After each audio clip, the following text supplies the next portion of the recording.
Hola, ¿qué tal, amigos y amigas de Foro Jurídico en su programa Simplemente Derecho? En este mes de julio, gracias por unirse en un mes de vacaciones, pero siempre es bueno vernos y oírnos. Y entonces, en esta ocasión especial, damos gracias a Foro Jurídico por recibirnos en este programa Simplemente Derecho. Y voy a empezar por algo diferente a lo que normalmente hacemos, y es saludarnos. Para esto quisiera yo pedirle a cada uno de los que estamos aquí, que somos 3 personas, y ahora yo se los presento, que nos describamos para que nos veamos y sepamos quiénes somos. Entonces, por favor, si eres tan amable, mi querido Carlos, de describirte. Cómo no, muchas gracias por la invitación, Ligia. Un placer y un honor estar aquí con tu público. Yo soy Carlos Ríos Espinosa. Soy una persona de 58 años. Tengo la piel blanca. Uso lentes, uso también una silla de ruedas, aunque aquí en el Zoom no se ve. Y bueno, uso una camisa color teja ahora. Y atrás de mí hay un cuadro que se llama El Fantasma, por un pintor chileno que se llama Cristian Rojas, y un librero y un escritorio de trabajo que también utilizo para mí. Muchas gracias por la invitación, Laura. Muchas gracias, querido Carlos. Ahora la maestra Laura Espinosa, quien nos está asistiendo en el lenguaje de señas, y le pediría que sí es también tan amable de describirse. Sí, claro, con gusto. Hola, buenas tardes a todos. Mi nombre es Laura Espinosa. Yo soy, mi seña es esta. Yo soy intérprete de lengua de señas. Soy una persona morenita, soy un poco robusta. Tengo el cabello pintado de color rojo. Bueno, ya no está muy rojo. Uso lentes. Tengo un fondo blanco. Uso una camisa manga larga en color negra y tengo los labios pintados de color morado. Muchísimas gracias, Laura, y también bienvenida por aquí a este foro. Y bueno, me toca a mí describirme. Yo soy Ligia González, utilizo lentes, traigo el día de hoy aretes un poquito largos de ámbar, que es una materia muy preciada en Chiapas. Ojo, me los regalaron y espero que algún día todos podamos disfrutar de estos bienes de la naturaleza de México. Y los traigo con orgullo, porque tengo el orgullo de ser mexicana, tengo cabello negro, soy morena clara, también algo robusta, con una blusa con motivos más o menos de la India, que es muy ligerita. Tengo atrás de mí la imagen de una pintura hecha por mi esposo, que es artista, y está sobre un fondo blanco. Yo soy abogada.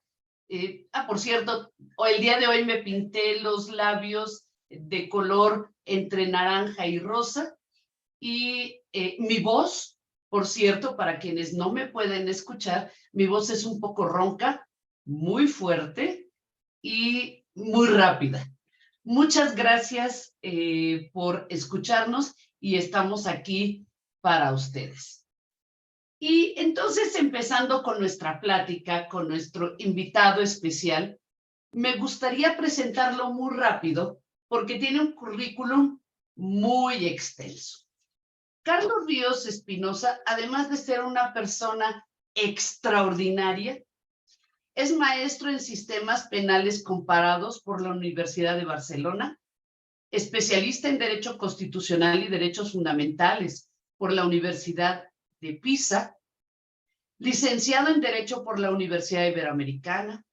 Fue consejero de la Comisión de Derechos Humanos del Distrito Federal en México, ahora Ciudad de México. Miembro del Comité de Expertos de la Convención sobre Derechos de las Personas con Discapacidad de la Organización de las Naciones Unidas hasta 2014. También ha sido profesor titular de asignatura en diversas universidades, entre ellas Universidad Iberoamericana, el ITAM, Escuela Libre de Derecho, Centro de Investigación y Docencia Económica, el CIDE. Ha publicado diversos artículos y libros en materia de justicia penal, seguridad pública, derechos humanos de las personas con discapacidad. Carlos es director asociado de la División de los Derechos de las Personas con Discapacidad de la Organización Internacional de Derechos Humanos, Human Rights Watch, en donde cubre temas de acceso a la justicia, capacidad jurídica y derecho a la vida independiente para personas con discapacidad.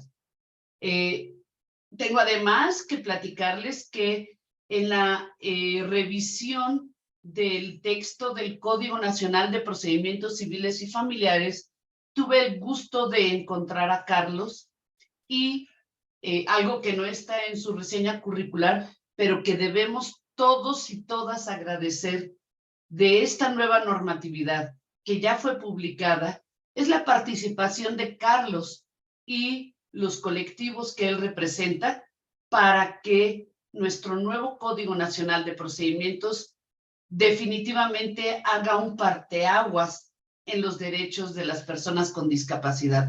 Hay que darle gracias de esto a Carlos y con eso empiezo el día de hoy. Mi querido Carlos, la primera pregunta. ¿Cómo fue tu día de hoy? ¿Cómo es el día de un abogado y experto como tú en derechos humanos y de promotor de los derechos de las personas con discapacidad en específico? ¿Cómo fue tu día? Bien, muchas gracias por la pregunta, Ligia. Pues mira, ahora estoy iniciando una investigación en Uruguay sobre su sistema de cuidados, para efecto de poder ver si este sistema de cuidados está ajustado con la Convención sobre los Derechos de las Personas con Discapacidad. El tema de cuidados es esencial porque, como sabes, generalmente los cuidados y el apoyo para personas con discapacidad o personas mayores lo proporcionan mujeres que no son pagadas. Hay una explotación y un abuso en contra de mujeres cuidadoras o que apoyan a personas con discapacidad o personas mayores, y eso es una discriminación de género, y actualmente hay un movimiento internacional muy importante para reconocer el derecho al cuidado.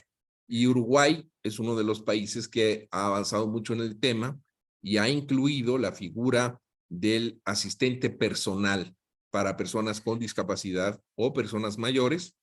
Y el día de hoy, pues me dediqué justo a hacer vínculos con los colegas de la comunidad con discapacidad en Uruguay, ¿no? Para efecto de, pues, un viaje que voy a realizar allá para hacer esta investigación y concluirla. La Corte Interamericana de Derechos Humanos ha solicitado, pues, información sobre el derecho al cuidado, y estoy preparando, pues, justo lo que le llamamos una aportación de información respecto de cómo tendría que ser el derecho a cuidado, cuando es, por supuesto, desde la perspectiva de los derechos de las personas con discapacidad, ¿no? Muchas veces ese es el tema que traemos ahora, pues, que pues el derecho al cuidado se enfoca más desde la perspectiva de quien cuida, pero no tanto de quien recibe el cuidado o el apoyo. Y entonces es muy necesario que las personas con discapacidad, uno de los derechos básicos de las personas con discapacidad, es que se respete su voluntad y preferencias. Entonces los sistemas de apoyo para las personas con discapacidad, pues tienen que estar en consonancia con ese principio básico, ¿no? Que es justamente el derecho a decidir qué tipo de apoyos necesitan y si es que los necesitan, ¿no? Y de dirigir cómo se recibe ese apoyo. Entonces, eso es lo que hice el día de hoy, parte de la aportación para la Corte Interamericana y vínculos con colegas del Uruguay, a quien mando muchos saludos desde acá de México. Claro, es un poco tarde para ellos, ya son las 11 de la noche allá, entonces probablemente no nos estén escuchando, ¿no? Pero Bueno, eso, espero que les hayas invitado el café como el que tenemos aquí, sí, Laura y yo, para que estén escuchándonos con la atención que a mí me encanta escucharte. Entonces, muchas gracias, mi querido Carlos. Y esto es para que abogados y personas que se quieran dedicar a esta labor desde el punto de vista de la sociedad civil, pues sepan cómo se desarrollaría, porque es trabajo y es de todos los días, y saber también lo interesante de este tipo de actividades como la que tú tienes. claro. Por cierto, al principio, si se fijaron, nos describimos, es porque nosotros debemos de atender que también hay personas con discapacidad visual, y a mí me enseñó Carlos que es muy bueno el que nosotros nos describamos para que sepan cómo es la persona con quien están interactuando. Y al respecto, empiezo con esta pregunta, mi querido Carlos. Bueno, más bien sigo con esta pregunta. ¿Cómo ves a la sociedad mexicana en respeto a las personas con discapacidad? No desde el punto de vista primero jurídico, sino de una persona que tiene una discapacidad, pero que además lo has visto como sociedad civil. ¿En dónde estamos los mexicanos? Si me pudieses, por favor, platicar. Claro, con mucho gusto. Bueno, primero creo que sería importante para el público que quizá no esté tan familiarizado con el tema de derechos de personas con discapacidad, pues un poco plantear qué es o quiénes son las personas con discapacidad, ¿no? Entonces, para esto, porque cuando uno habla de personas con discapacidad, generalmente lo primero que piensa es una persona en silla de ruedas, ¿no? Lo cual es verdad, ¿no? Las personas con discapacidad, algunas de nosotras tenemos discapacidades físicas, pero el concepto de discapacidad es un concepto sombrilla, es un concepto que cubre muchas condiciones, ¿no? Y también es un concepto que ahorita vamos un poco a profundizar un poco más en eso, es un concepto relacional, ¿no? Eso también quisiera abordar. Entonces, la discapacidad es un concepto que no tiene una definición todavía, pero que cubre a personas que pueden tener impedimentos de carácter físico, como yo que no camino, por ejemplo, o personas que no oyen, ¿no? Que son sordas o que son hipoacúsicas, que oyen menos, o bien personas ciegas o personas que tienen impedimentos o discapacidad intelectual, ¿no? O también sensorial, ¿no? Como serían las personas sordas o las personas ciegas, ¿no? O también puede haber el caso de personas que tengan lo que llamamos discapacidades psicosociales, es decir, personas que tienen condiciones de salud mental, también así se puede designar, aunque la nomenclatura preferida es discapacidad psicosocial. Ahora, el segundo aspecto que quisiera resaltar es el tema de que la discapacidad es un concepto relacional, ¿no? Es un concepto que se trata de personas que tienen determinados impedimentos que al enfrentarse a determinadas actitudes o barreras sociales, pues generan exclusión, ¿no? Pues, por ejemplo, hoy en Twitter veía un anuncio de un niño que pues era felicitado porque había concluido el kindergarten y él tiene una discapacidad física, ¿no? Y decían, el problema no es la discapacidad, sino la mente. Y eso es completamente falso, ¿no? Es decir, a ver, ¿quién se atreve a subir unas escaleras con la mente, ¿no? O a leer un libro nada más con la mente, ¿no? No, necesitamos más bien que las sociedades sean incluyentes, que se eliminen las barreras, por ejemplo, arquitectónicas, de comunicación, también, por ejemplo, el acceso a literatura, a libros, ¿no? Para personas ciegas, pues ahora tenemos el Tratado de Marrakech, que ya firmó y ratificó México, que se refiere a la posibilidad de tener materiales impresos en braille, ¿no? Sin que se vulneren los derechos de autor, ¿no? Ok. Entonces, eso es algo que es bien importante, que las personas ciegas tengan acceso a literatura, a libros, ¿no? Para efecto de que puedan acceder a la información y a la educación, ¿no? Entonces, lo que decía yo, este concepto relacional significa que pues hay que eliminar esas barreras actitudinales muchas veces o también de carácter pues de distintos tipos de barreras, ¿no? Actitudinales y barreras sociales que impiden que las personas con discapacidad manejen todos sus derechos. Y Entonces, ahí me permito, perdón, interrumpirte porque quisiera hacerte una pregunta quizás fuerte. El caso que me dices de Twitter, de a este niño que lo estaban felicitando y que le decían, ya vimos que la limitación no es física, sino es mental, no es porque nosotros como sociedad mexicana, y que va relacionado con la pregunta, nos autocomplacemos diciéndonos, somos buenos porque ya le echamos porras de mente y entonces pues ya con eso justo, me libro de la responsabilidad. pues me parece un poco que sí, ¿no? Eso nosotros en la comunidad con discapacidad lo llamamos pornografía inspiracional, ¿no?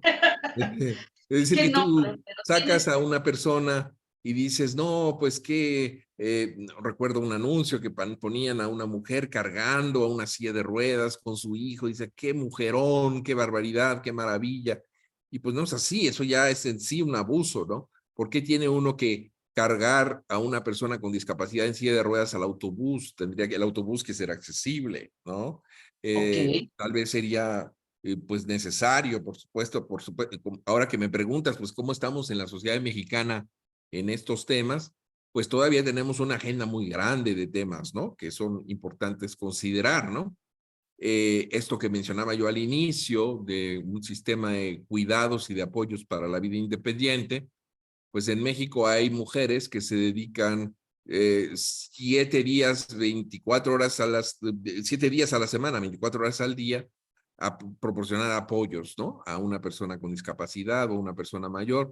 Eso en sí es un abuso para tanto la persona que proporciona los apoyos como para quien los está recibiendo, ¿no? Entonces sería necesario, pues, contar con un sistema robusto para apoyar a las personas con discapacidad para su vida independiente, ¿no? Que tengan que estar siempre vinculados al entorno familiar, ¿no?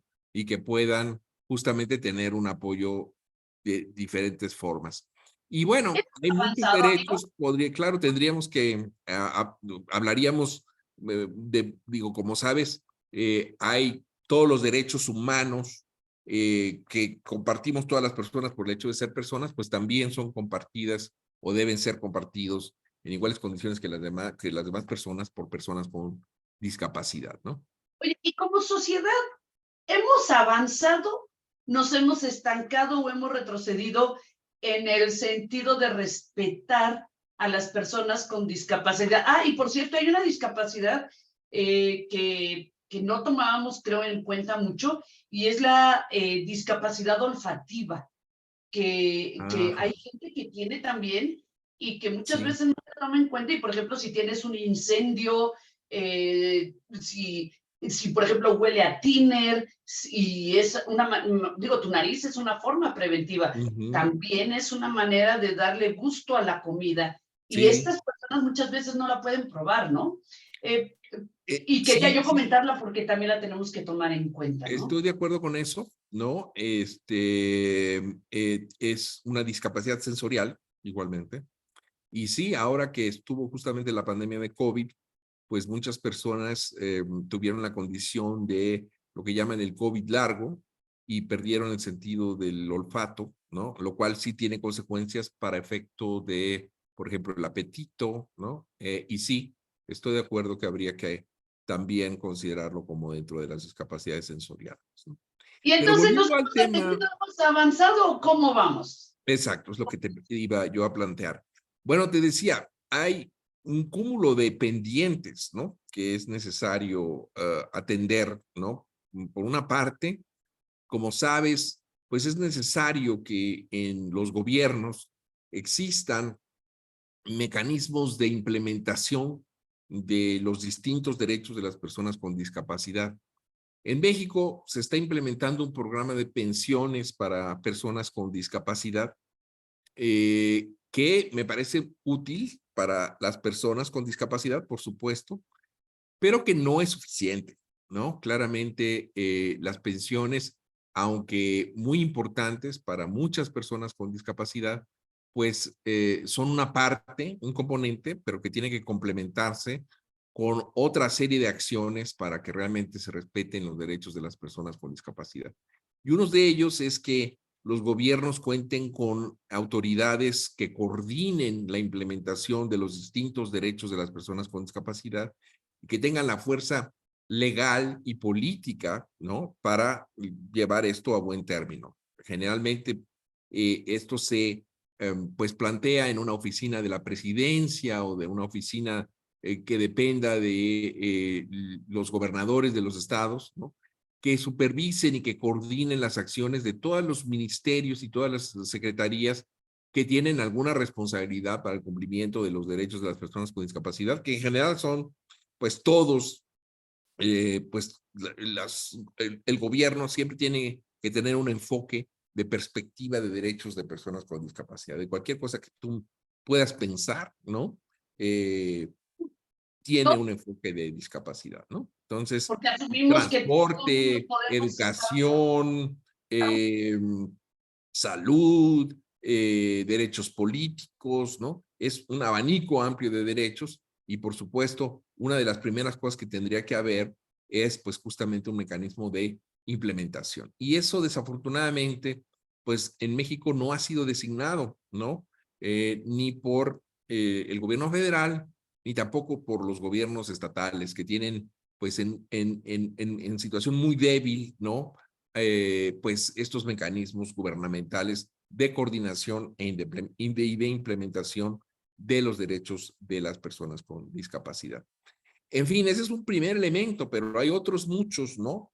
Justamente el que platicábamos, el de acceso a la justicia, ¿no? Que seguramente entraremos en ese tema pronto, pues también es una situación que debe revisarse con mucha puntualidad por parte no solamente de, por supuesto, del poder ejecutivo, sino también del poder legislativo y del poder judicial, ¿no? Y, Entonces, en el caso y, del poder judicial, ¿no? Pues ciertamente han existido muchos avances, ¿no? En el tema de acceso a la justicia de las personas con discapacidad, nada menos y nada más que por ejemplo, pues tuvimos ocasión de conversar cuando discutíamos el Código Nacional de Procedimientos Civiles y Familiares, pues la necesidad de atender a los precedentes ya obligatorios de la primera sala de la Suprema Corte de Justicia de la Nación, que justo declaran inconstitucional en la figura de la interdicción por considerar que discrimina a las personas con discapacidad, ¿no? Se constituyen una afectación y una discriminación hacia las personas con discapacidad, que bueno, como sabes, un elemento esencial de la personalidad jurídica es la posibilidad de tener capacidad jurídica. Y generalmente, pues los abogados hacemos esta distinción que es típica, ¿no? De pues ya teorías decimonónicas del derecho civil, ¿no? De Planiol y en fin, de Bonecase, por ejemplo, entre lo que es capacidad de goce y capacidad de ejercicio, ¿no? Y consideramos que exactamente. algunas personas pues no tienen capacidad de ejercicio y que son incapaces, ¿no? Legalmente para actuar en derecho. Y eso es justamente lo que ha sido revolucionado en México, primero por la Corte Suprema, que ya ha desarrollado una doctrina muy robusta en el tema de capacidad jurídica para personas con discapacidad y que está empezando a reflejarse o a justamente aterrizarse en el cuerpo legislativo nacional, empezando por el Código Nacional de Procedimientos Civiles y Familiares, ¿no? Que pudimos compartir informaciones cuando fuimos convocados ahí. Sí.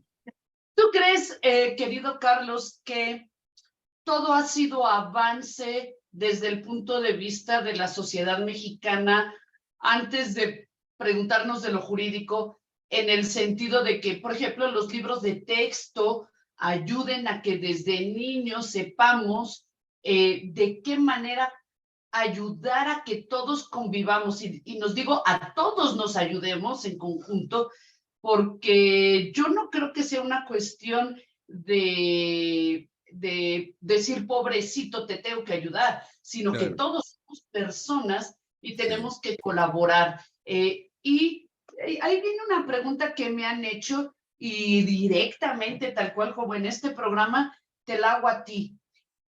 ¿Cómo nos quitamos el miedo todos de convivir y tratar a una persona con discapacidad? Porque creo que muchas veces por temor o por que nos sentimos mal, decimos, no puedo decir esto, no puedo decir aquello. Las personas con discapacidad, ¿cómo debemos nosotros todos, con una discapacidad o sin ella, tratarnos entre todos? Tenemos que tener miedo de decir, ay, la persona cieguita, y que lo decimos en diminutivo para como Sí. ay, pobrecito, o la persona que no puede caminar, pobrecito. Sí. ¿Cómo tenemos que hacerlo? Decirle, oye, ¿quieres que te ayude para que pases de un lado al otro? Oye, ¿quieres que te lo lea? Oye, ¿puedes desplazarte más rápido o quieres que yo abra la puerta? ¿Cómo debemos de comportarnos en ese sentido antes de preguntarle a la ley cómo se debe de comportar?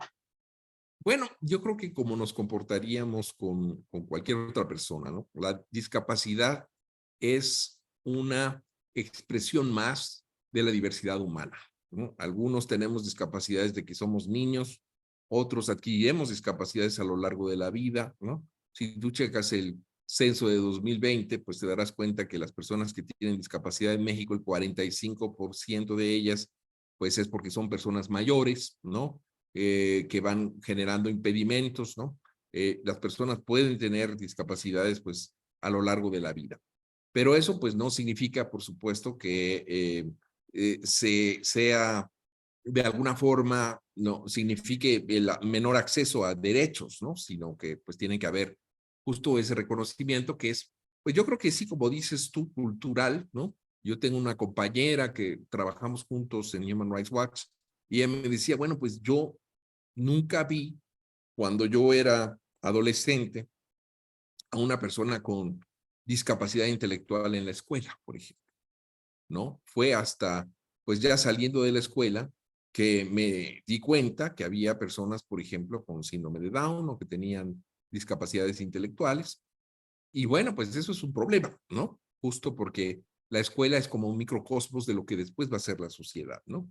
Entonces, por eso es Claro, que es tan importante, ¿no? Por ejemplo, implementar el derecho a la educación inclusiva, ¿no? Porque la exacto. educación no solamente es la idea de transmitir contenidos, ¿no? E informaciones, sino tiene una labor de formación social, ¿no? Y es importante que personas con discapacidad y sin discapacidad pues convivan en los mismos espacios y que cada quien reciba los apoyos que requiere para efecto de pues tener un aprendizaje significativo, ¿no? Y entonces eso es clave en esto que estamos planteando. Entonces todo esto es muy cultural, ¿no? No, yo recuerdo que pues cuando yo fui a la escuela pues tuve muchas dificultades para ir a la escuela, como pues muchas personas con discapacidad todavía tienen estas dificultades, ¿no? La comunidad sorda, por ejemplo, el acceso a Y, intérpretes de lengua de señas mexicana, ¿no? A tener una educación bilingüe, ¿no? Porque como tú sabes, exacto, la lengua de señas mexicana, pues es una lengua, ¿no? es una lengua. Es una lengua con su gramática, con su vocabulario, con sus distintas expresiones, y es una forma cultural también, ¿no?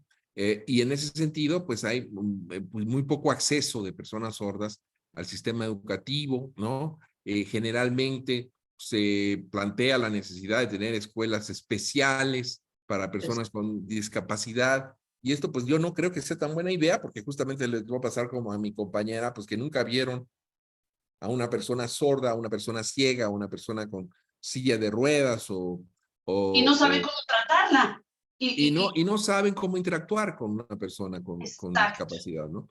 Entonces, bueno, yo creo que, porque uno siempre cree que necesitamos ayuda, y no es así, ¿no?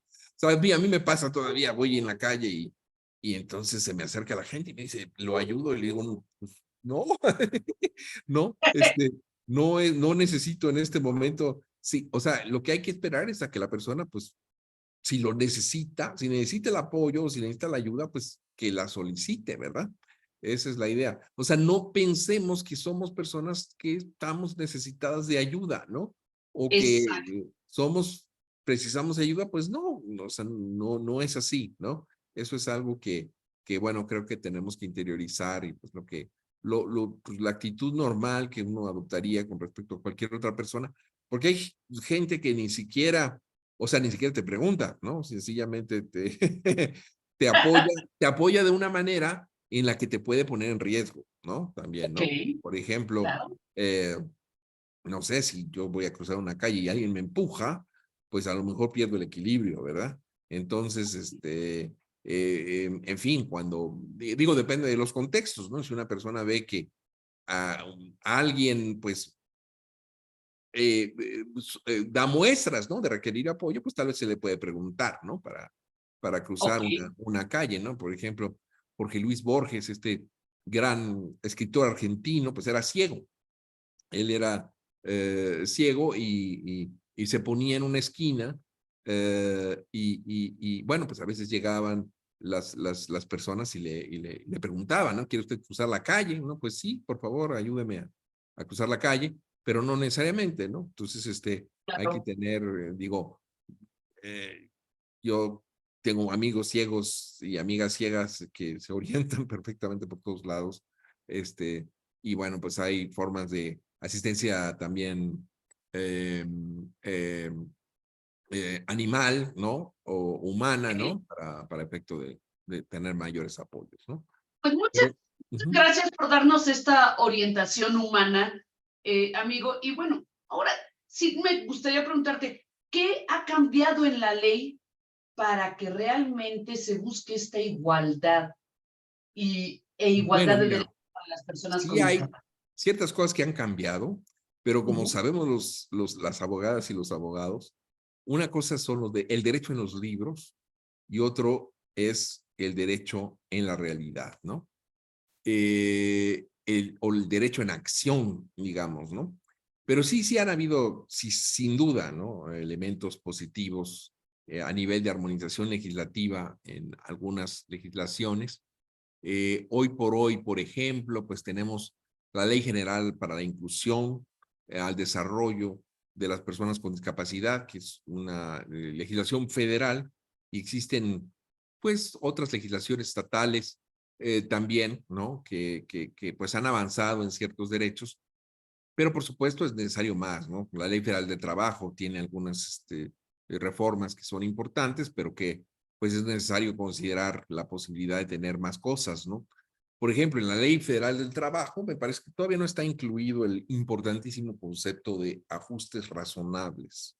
Esto sí está en la Ley General para la inclusión al desarrollo de las personas con discapacidad, pero no en toda la legislación que sería pertinente, ¿no? Por supuesto, le puede uno correlacionar las dos legislaciones y decir, esta ley también sería aplicable, advinculada Claro. con, ¿no? Pero generalmente, desafortunadamente, esa ley, pues no es muy citada, no es muy utilizada, ¿no? Debo decir, en general, Tienes por toda la razón. el gremio de las abogadas y abogados. Entonces, bueno, no es lo mismo que esté esa norma en la ley esta ley especial, específica para derechos de personas con discapacidad, que en la Ley Federal del Trabajo, ¿no? Entonces, bueno, para volver al tema de ajustes razonables, los ajustes razonables son formas de adaptaciones individualizadas, ¿no? para que una persona con discapacidad pueda acceder a un determinado derecho sin que eso constituya una obligación desproporcionada por parte de quien tiene que hacer el ajuste. Así es como se define en el derecho internacional de los derechos humanos. Y bueno, justamente el concepto de ajustes razonables se vincula estrechamente con la legislación antidiscriminación, ¿no? Porque la denegación de ajustes razonables debe ser considerada como una forma de discriminación. Te pongo un ejemplo muy concreto que Exacto. sucedió. Un ejemplo que me puedas dar, por favor. Un ejemplo muy concreto que ocurrió en Monterrey con un niño que estaba estudiando en una primaria y pasó de tercer año a cuarto año, y sucede que el salón del cuarto año estaba en el segundo piso de la escuela a la que este niño asistía. Entonces, la mamá del niño le pidió a la autoridad escolar, los directivos de esta primaria, que permitiera que el salón de cuarto grado se bajara a la planta baja para que el niño pudiera seguir asistiendo a al curso, bueno, a la escuela, ¿no? A la escuela primaria. Y las autoridades se negaron, ¿no? Entonces, eso es, pues sí, un ajuste individualizado, hecho a la medida del niño, ¿no? Para efecto de que él pueda acceder al derecho a la educación tan importante, ¿no? Y algo tan nimio y tan absurdo como bajar un salón de clase, pues obviamente se puede realizar sin ningún esfuerzo para la escuela, ¿no? Ni Y es costoso ni eso nada. constituye discriminación, ¿no? Eso sí es calificado o debe ser calificado como discriminación. Por supuesto, las escuelas tienen que ser accesibles, ¿no? Eso es algo que, accesibles en un sentido amplio, ¿no? No solo, cuando hablamos de accesible, no nos referimos solamente a que haya rampas, ¿no? Sino a que haya, Claro. por ejemplo, formas de comunicación alternativa, ¿no? Para personas que puedan tener, digamos, discapacidad intelectual, por ejemplo, ¿no? La manera de hablar de manera más sencilla, en formatos más simples, ¿no? Eso es algo que ya está siendo implementado por muchos tribunales en México, incluida la Suprema Corte, que todas sus sentencias, o las sentencias, algunas de ellas, están puestas en lenguaje sencillo, ¿no? Claro. Por ejemplo, lenguaje que, bueno, no tenga formas muy complejas, que no tenga conceptos abstractos, que sea más bien un lenguaje concreto, que pueda ser acompañado, por ejemplo, de pictogramas, de dibujos, ¿no? Que se podrían utilizar, pues igual en el sistema educativo, pues esto tiene que existir, ¿no? Formas alternativas de comunicación, materiales educativos en braille, esas son formas de accesibilidad, ¿no? Entonces, lo que distingue a la accesibilidad del ajuste razonable es que la accesibilidad es una obligación que las entidades obligadas tienen que cumplir ex ante, ¿no? Es decir, yo para construir, por ejemplo, un restaurante con la obligación de accesibilidad, que ya es accesible, que ya es una obligación, de hecho, en la Ciudad de México, en muchos otros estados, pues tengo que pues prever que haya baños accesibles, ¿no? Que haya Sí. condiciones para que una persona con discapacidad pueda ingresar, pueda ver el menú, ¿no? Muy pocos restaurantes en México tienen menú en braille, por ejemplo, lo cual sería importante que tuvieran, ¿no? Y eso es ex ante, ¿no? Para que el público con discapacidad pueda acceder a las instalaciones y pues ejercer su derecho pues al esparcimiento, ¿no? Por ejemplo. Y, y, Y y precisamente ahora que comentas de la Suprema Corte de Justicia, creo que esto va ligado con el, oye, para que las personas con discapacidad puedan efectivamente tener estos derechos, muchas veces, desgraciadamente, lo tienen que hacer frente a la justicia, pero otras ocasiones también para los derechos que no necesariamente están ligados con la discapacidad. claro, Digamos, y una persona se quiere divorciar y no puede entrar al juzgado, cosas así. claro. Entonces, ¿me podrías decir por qué es importante romper con las barreras que tienen las personas con discapacidad para tener derecho a lo más importante después de la vida y Claro. de la salud, que es la justicia? Pues mira, voy a introducir un concepto que quizá pues para todos sea más o menos, pues, ya más accesible, que es el concepto de diseño universal, ¿no? La posibilidad de que, pues, justo las instalaciones o los procedimientos que usamos para vivir, pues puedan ser usados por todas y todos, ¿no? Eso beneficia a todos, ¿no? Si hay una rampa, pues una persona que tal vez tenga dificultades para desplazarse, aunque no sea una discapacidad, una persona mayor, pues lo puede usar. Entonces, el diseño universal beneficia a todos, ¿no? Así, por ejemplo, cuando ahora nos autodescribimos, pues yo no sabía que el cuadro que estaba atrás de ti lo había pintado tu esposo, por ejemplo. Entonces, ahora lo sé, ¿no? No sabía que tus aretes eran de ámbar, no alcanzo a verlos, ¿no? Y ahora los puedo ver porque tú te autodescribiste. Entonces, eso, o sea, el abrir el mundo para las personas con discapacidad, lo abre también para el resto de la población, ¿no? Entonces, Sí. claro, si yo tengo que ir al Tribunal Superior de Justicia de la Ciudad de México y hay una rampa, bueno, pues esa puede ser usada por una persona mayor que tal vez ya no sea tan ágil para subir escaleras, ¿no? O en un elevador, ¿no? Eso es el diseño universal. O una mamá que viene con su carreola, ¿no? Por ejemplo. Eso es el diseño universal, ¿no? Y la Claro. accesibilidad, pues sí, se puede justamente prever mecanismos más amplios para esos efectos, ¿no? Y bueno, tocando el tema de acceso a la justicia, ¿no? Pues te diré, sí hay muchos problemas con el tema de acceso a la justicia todavía en muchos estados, ¿no? Por ejemplo, me tocó la implementación de la reforma penal en algún tiempo en mi carrera, me dedicaba yo a eso. Y una vez en el Tribunal Superior de Justicia de Hidalgo, pues fui a las salas de audiencia y decía yo, oiga, ¿y cómo hace uno para ir al segundo piso de este tribunal? Porque yo solamente veía escalera, ¿no? Y entonces me decía, no, pues no se preocupe, ahí nada más están los jueces. Entonces yo decía, bueno, ¿y qué no puede haber una persona con discapacidad que sea juez? ¿No? Claro. Entonces, ¿por qué no hay oficinas Claro. accesibles para que, por ejemplo, las personas con discapacidad puedan acceder a la posibilidad de convertirse en jueces, ¿no? Eso Por sería algo supuesto. importante, ¿no? Entonces, no nada más, o sea, se tiene la perspectiva de que las personas con discapacidad, pues solamente somos justiciables, ¿no? Pero no, también podemos ser juzgadores, ¿no?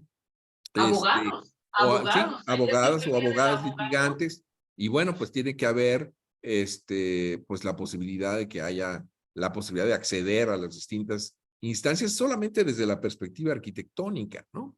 Luego está el tema comunicacional, ¿no? Por ejemplo, acceso a la justicia. Hace unos años hice un documento, un informe de México. En Monterrey tienen, por ejemplo, pues la idea de la denuncia por internet. Ujú. La denuncia de si uno fue víctima de un delito puede denunciar por internet. Entonces hice la lógica, fingí ser una persona sorda y entonces les dije, pues quiero presentar mi denuncia, así con las señas que yo pude hacer, pues no escucho, no tiene un intérprete de lengua de señas, y entonces me dijeron, no, pues si usted es sordo, pues tiene que venir, ¿no?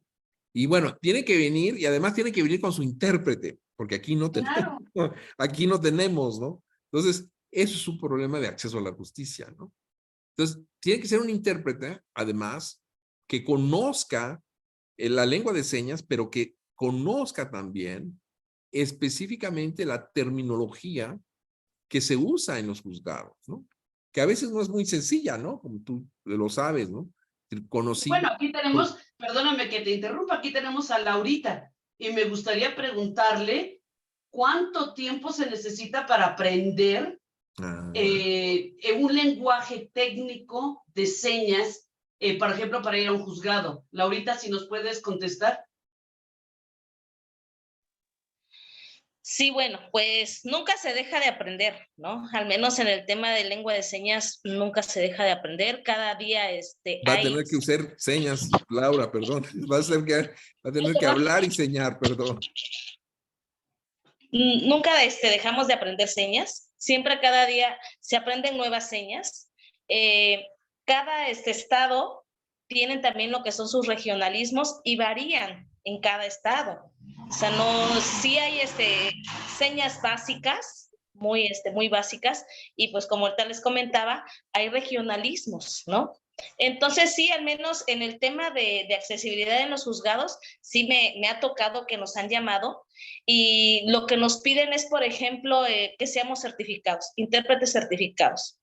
Aquí en el estado somos muy pocos intérpretes que estamos certificados y también pues hay personas sordas de que pues a veces tienen amigos intérpretes y les dicen ven, acompáñame, ¿no? Y pues tienen una lengua de señas muy básica y ese es a veces también el impedimento, ¿no? De que puedan apoyar a la persona sorda para que él pueda rendir su declaración, su denuncia, ¿no? Laura es de Entonces, Oaxaca. yo soy de Oaxaca.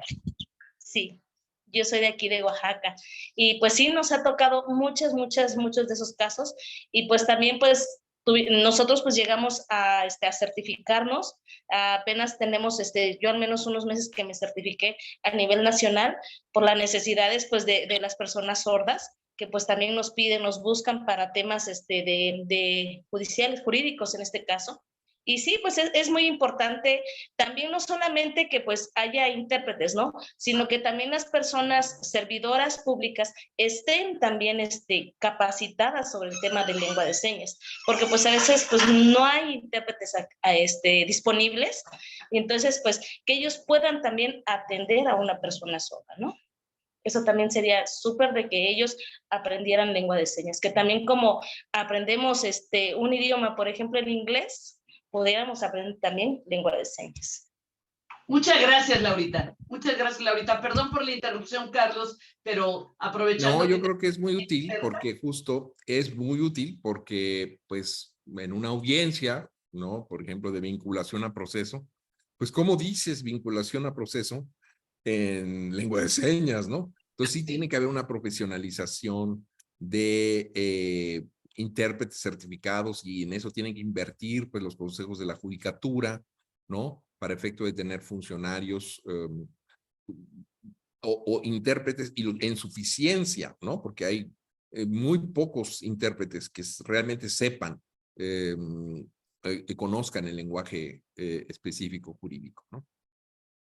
Entonces, vamos a pasar al estatus del derecho a la justicia, acceso a la justicia. Sí, eso es, yo creo que clave, ¿no? Como sabes, este es un derecho importantísimo, ¿no? El célebre procesalista argentino Julio Mayer decía, bueno, es que el derecho penal no le toca al delincuente un solo pelo. Eso es el derecho procesal el que lo hace, ¿no? Entonces, por supuesto, si tú quieres ejercitar cualquier derecho, es mediante un procedimiento. Es por justo la posibilidad de acceder a la justicia. Entonces, aquí voy a introducir un nuevo concepto porque, bueno, las personas con discapacidad tienen derecho a acceso a la justicia como cualquier otra persona, ¿no? Y que, pues, eso, por supuesto, el derecho al acceso a la justicia no es nuevo, como sabes, sino en el derecho internacional de los derechos humanos, pues lleva, pues, desde la Declaración Universal de los Derechos Humanos, pasando por los pactos de derechos civiles políticos y políticos, el Pacto Internacional de Derechos Civiles y Políticos, ¿no? Por la Convención Americana sobre Derechos Humanos, ¿no? Que rige nuestro país también. Y bueno, pero ahora sí existe una nueva figura, me parece, que es importante que tomemos en cuenta, que es el concepto de ajustes de procedimiento. Ok. Entonces, eso es bien importante, eso es clave para el acceso a la justicia de las personas con discapacidad, porque además de la accesibilidad que tiene que haber en los procedimientos, en todos, ¿no? Las salas de audiencia tienen que ser accesibles, la comunicación tiene que ser accesible, la posibilidad de acceder a un intérprete de lengua de señas también es una cuestión de accesibilidad en las comunicaciones, pero además hay la posibilidad de hacer ajustes de procedimiento que son justamente medidas hechas a la medida de la persona, que permiten que tenga una participación significativa en el procedimiento en el que está justo participando. A diferencia de los ajustes razonables de los que hablamos hace un momento, con el ejemplo de la escuela, los ajustes de procedimiento no están sujetos a un examen de proporcionalidad. El juez o la jueza, la autoridad jurisdiccional, está obligada a realizar estos ajustes como un tema de debido proceso y de acceso a la justicia, ¿no? Entonces, eso es una diferencia clave que es bien importante, fundamental, Fundamental, porque qué interesante. justamente, por ejemplo, nuestro Código Nacional de Procedimientos Penales tiene un error en su redacción porque habla de ajustes razonables de procedimiento. Y eso es algo que se tienen que modificar para dejar los ajustes de procedimiento sin adjetivos. Y también quisiera poner un ejemplo, ¿no? De cómo son los ajustes de procedimiento. Generalmente el ejemplo que yo pongo es de Israel, ¿no? Pero me enteré hace poco tiempo que también lo están haciendo en Oaxaca, ¿no? Ah, Organizaciones de la sociedad civil, de personas con discapacidad, están implementando ya, ¿no? En las audiencias, ¿no? Ajustes de procedimiento. Por ejemplo, cuando una víctima de un delito es una persona con discapacidad intelectual, pues el ejemplo que yo pongo es de una corte israelí que pues justamente era una víctima de abuso sexual, que cuando vio la formalidad de la sala de audiencias con la bandera y pues tú sabes los símbolos del Estado que están sí. ahí, pues se sintió intimidada y no habló, ¿no? Y los jueces togados, con sus togas, en fin, eso la intimidó. Y entonces el abogado de la chica pidió un ajuste de procedimiento a la corte y le dijo, necesitamos hacer esto en un ambiente menos formal, ¿no? Y entonces los jueces accedieron, se vistieron en forma como cualquier ciudadano ordinario, y en una oficina tuvo lugar la declaración de esta chica que pudo, con apoyo, ¿no? También rendir su declaración en esta audiencia. Entonces, esos son los tipos de ajustes de procedimiento y por supuesto tienen que haber pues una discusión más amplia entre los juristas, ¿no? De en qué consisten, cómo son. A mí me gusta mucho cómo quedó el Código Nacional de Procedimientos Civiles y Familiares a este respecto, porque no limita los ajustes de procedimiento para personas con discapacidad. Y eso es yo creo que la lógica que debemos seguir, ¿no? O sea, Tú estuviste ahí, eres champion de eso. este Eres tipo de champion de medidas, este Jacqueline. tipo de medidas es más que se pueda beneficiar la población en general, ¿no? Y que pueda justificar, por ejemplo, por qué una persona mayor, tal vez, que no tenga una discapacidad, ¿no? Pues pueda solicitar un ajuste de procedimiento, ¿no? Claro. O lo que llamamos la población que puede estar en alto riesgo de exclusión, ¿no? Esa es bueno, la categoría que usa el código, un poco lo comentamos en su momento, de personas vulnerables, a mí no me gusta tanto, pero bueno, se entiende el concepto, ¿no? Que es efecto de que personas que pueden estar en alto riesgo de exclusión, que puedan tener un ajuste de procedimiento de forma tal que puedan tener la posibilidad de accesar a la justicia. Esperemos que esta norma que está en el Código Nacional, pues también vaya pues colonizando otros procedimientos, los procedimientos administrativos, el juicio de amparo, ¿no? Claro. Pues también los procedimientos laborales, ¿no? En fin, esperemos que esto vaya pues teniendo una especie que sea una bola de nieve, ¿no? Que se vaya generando. Y bueno, Y por que sí, supuesto, que en y la que si me implementación permite, del código, así como hubo participación de organizaciones en la creación del código, pues que haya también en la implementación posibilidad de que las organizaciones de personas con discapacidad pues participen activamente para que justamente pueda esto aterrizarse de una manera y que si me permites, yo creo que la misma Constitución, al ya establecer que debe de prevalecer el fondo sobre la forma, da y dio pie para que estas modificaciones, de las cuales tú fuiste un champion promotor, efectivamente tuvieran lugar. Y entonces viene una de las más importantes que me gustaría preguntarte. ¿Qué pasa o qué pasó con el juicio de interdicción o la interdicción? Una figura que viene desde el derecho romano y que sí. hoy, en este año, estamos viendo la coyuntura del cambio. ¿Por qué no debemos de tener el juicio de interdicción como lo entendíamos antes? El principio de su fin. Bueno, es que fíjate que lo que platicábamos hace un momento, el tema de capacidad jurídica, ¿no? Que está íntimamente vinculado al derecho a la personalidad, ¿no? Pues en el derecho romano, pues había sido pues negado, ¿no? A un número importante de poblaciones, ¿no? La figura de la capitis diminutio, ¿no? Que así es como se le denominaba en el derecho romano, ¿no? Pues afectaba no solamente a personas con discapacidades, ¿no? Sino también a las mujeres, ¿no? A las personas menores de edad, ¿no? Y a los esclavos, que como sabes, Roma era una sociedad esclavista, ¿no? Entonces, con el tiempo, ¿no? Pues justo ha habido estos momentos de emancipación, ¿no? Me parece, de los distintos colectivos, ¿no? Que luchan por sus derechos. Y bueno, pues esto es, creo que estamos empujando justo para que termine justamente este mecanismo de restricción de la capacidad jurídica por motivos de discapacidad, ¿no? Como sabemos, niñas, niños y adolescentes pues tienen capacidad progresiva, ¿no?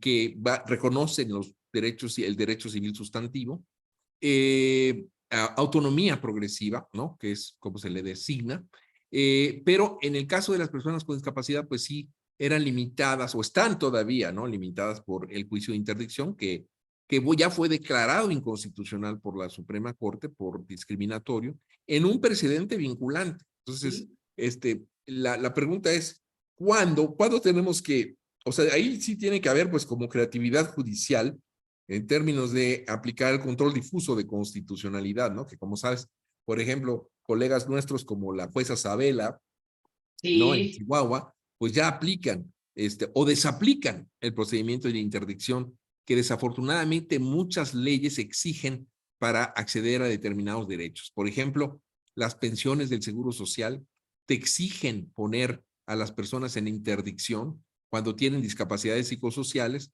para efecto de acceder a los beneficios que establece la legislación de Seguro Social.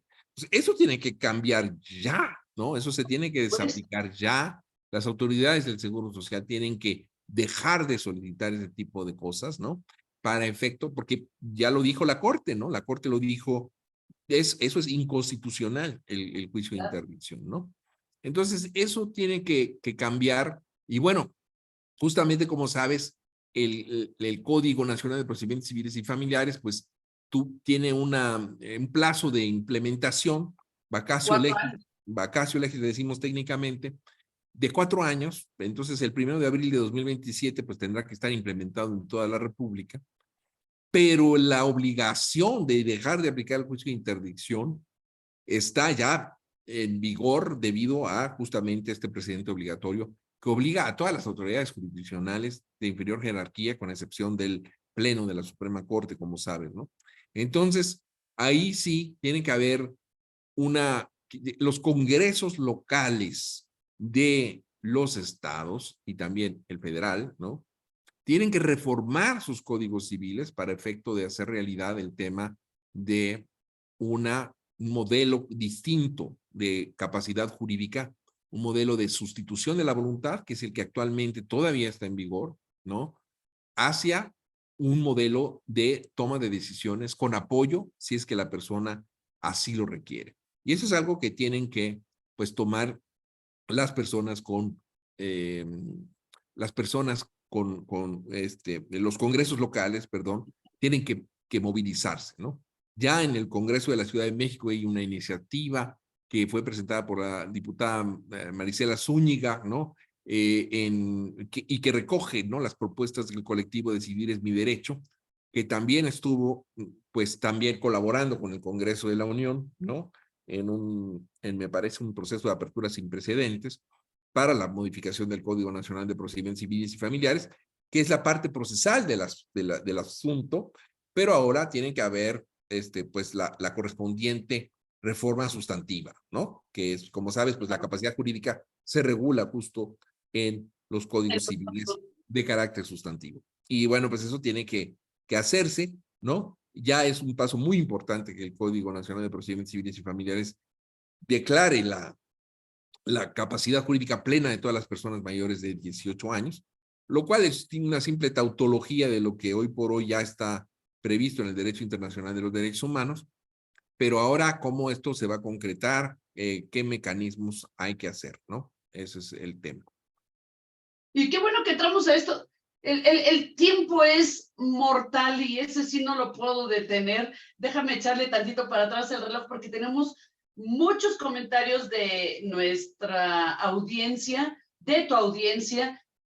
Nada más antes de pasar a esas preguntas, me gustaría pedirte que nos digas qué recomendaciones rápidas, 3 recomendaciones podrías hacer para la mejor implementación de los derechos, pero cosas concretas que deba de hacer el gobierno o la sociedad civil, porque también la sociedad civil somos parte de ello, y también un consejo que puedas hacer claro y directo o más, sobre todo para las personas que tienen alguna discapacidad.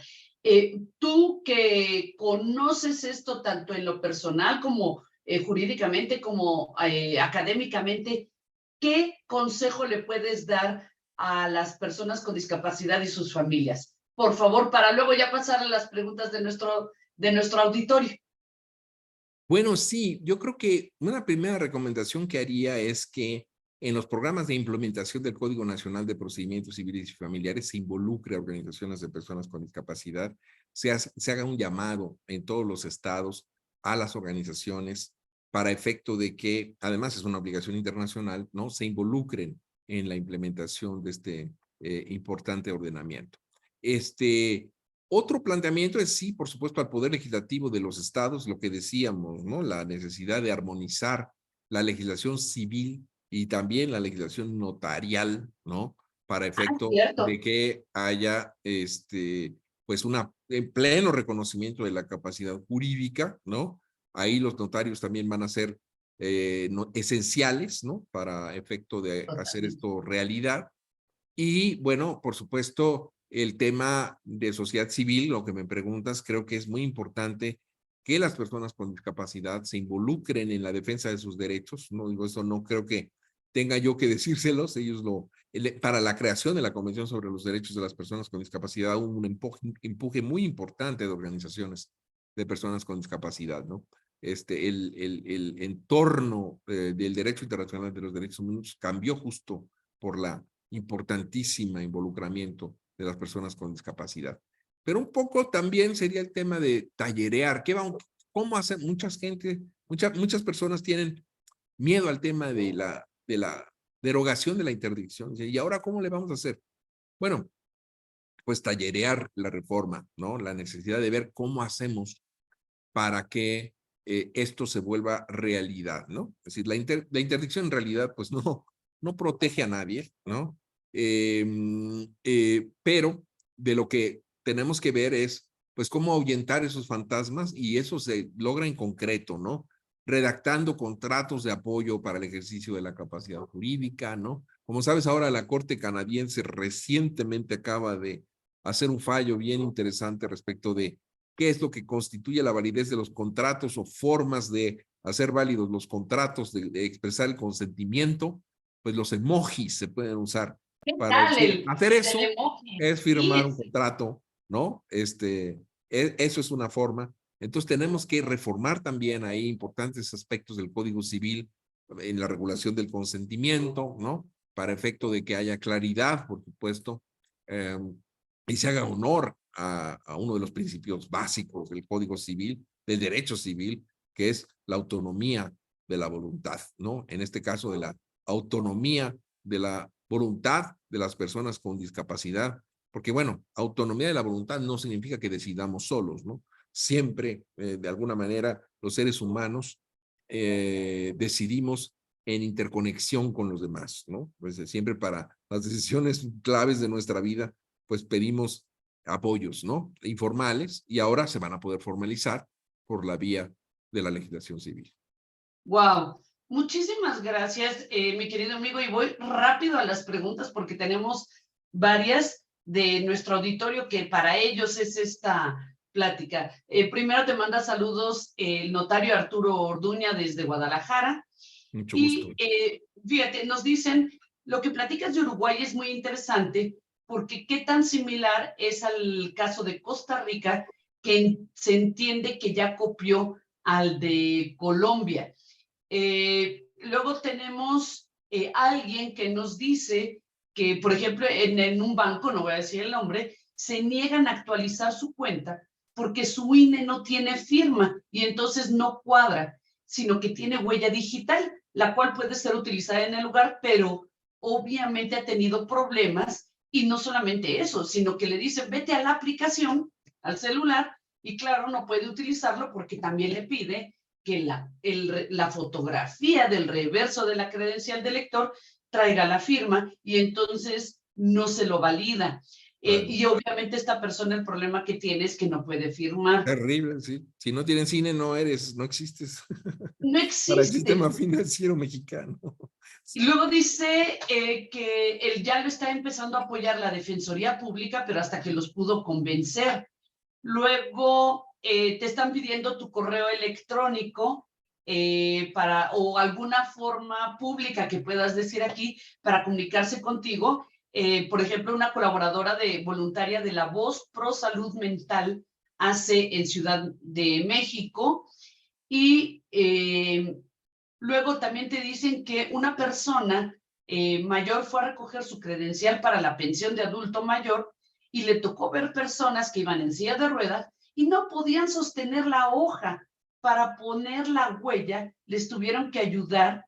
Y dice, ¿por qué no se puede hacer por una forma más creativa, una plataforma, y no físicamente tener que llevar a una persona mayor en silla de ruedas que esté en el sol para ello? Te piden tu número de teléfono, ahorita a ver si nos das por favor el cómo poderte contactar. Te felicitan, que hay una persona que tuvo que correr a otra reunión, te felicitan y que gracias por tus conocimientos y tu condición de ayuda para todos y compartir tu experiencia. Gracias a Foro Jurídico. Entonces te dejo estas dos preguntas, el de qué pasa con Costa Rica, Colombia, Uruguay, y qué es lo que pueden hacer en general las personas que tienen esta denegación de justicia y administración por estos problemas que da una discapacidad. Bueno, mira, primero empiezo por cómo me contactan. Mi correo electrónico es riosesc@hrw.org, ¿no? Ahí me pueden contactar. De nuevo, por favor, Carlos. Es riosesc, R-I-O-S, como mi apellido, Ríos, E de Espinosa, S también de Espinosa, C de Carlos, @hrw.org.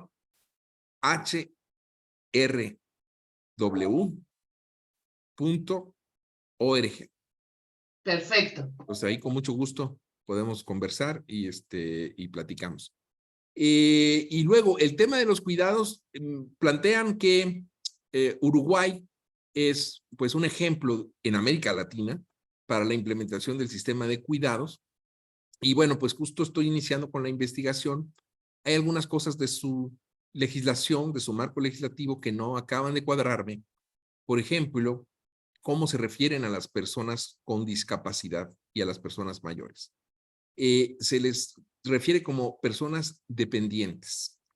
Y eso es un problema. Eso es un problema. Quizá sea para efecto administrativo de saber quién tiene el beneficio o no.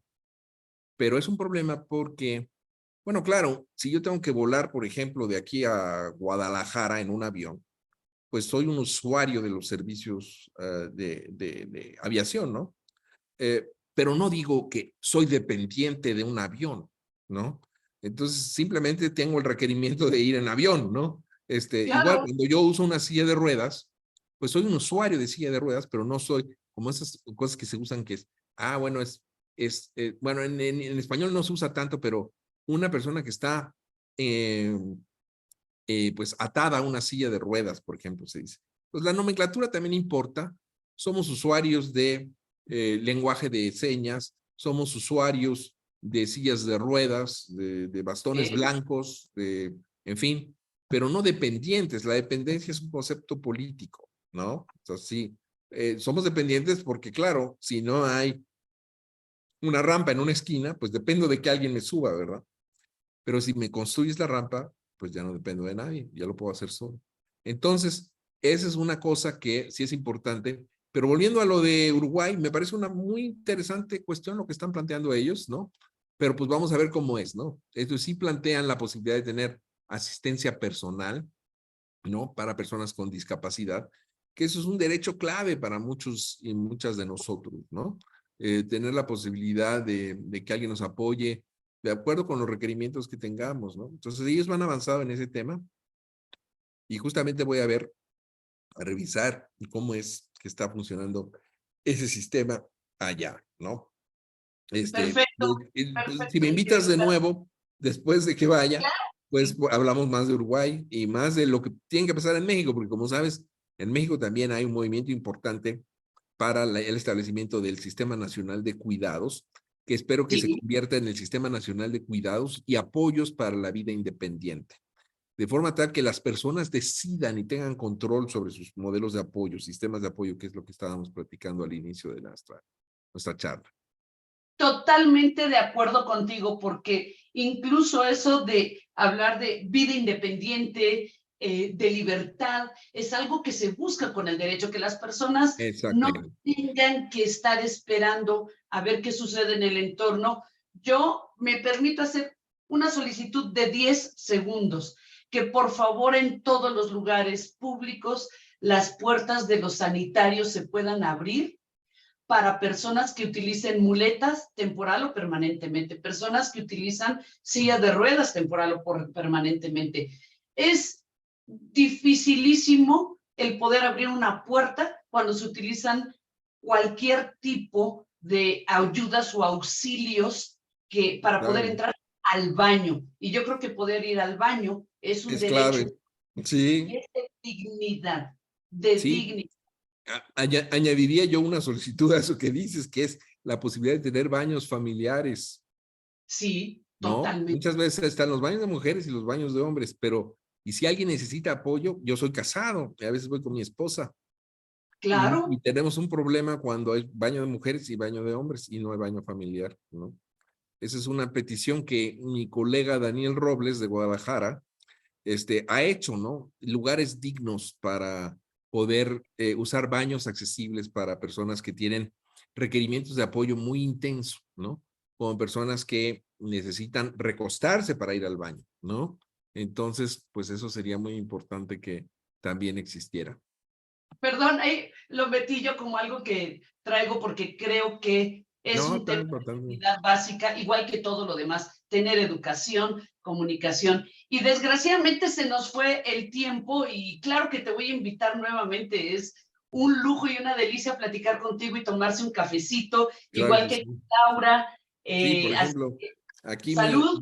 mi pepsilindro dice en inglés, los derechos de las personas con discapacidad son derechos humanos. Claro. ¿No? Muy bien por eso, Carlos. Gracias por todo lo que haces. Yo he aprendido mucho de ti y procuro seguir aprendiendo. Me equivoco, pero trato de seguir aprendiendo. Gracias, Laura, Claro que sí. porque también de ustedes ojalá haya muchos más colegas y que todos nos interesemos por aprender este lenguaje como para ser bilingües y nunca dejar de comunicarnos. Carlos, eres un ángel, te lo agradezco de todo corazón. A todos nuestros amigos y amigas que se unieron en esta serie. Y por cierto, recuerden que pueden volver a ver este programa en Facebook para todos aquellos que lo vieron en Zoom y para quienes están en Facebook, bueno, simplemente se vuelven a conectar. Muchas gracias, Ligia. Muchas gracias, Laura. Saludos Laura, al público. muchas gracias. Gracias, Carlos. Les mando un abrazo.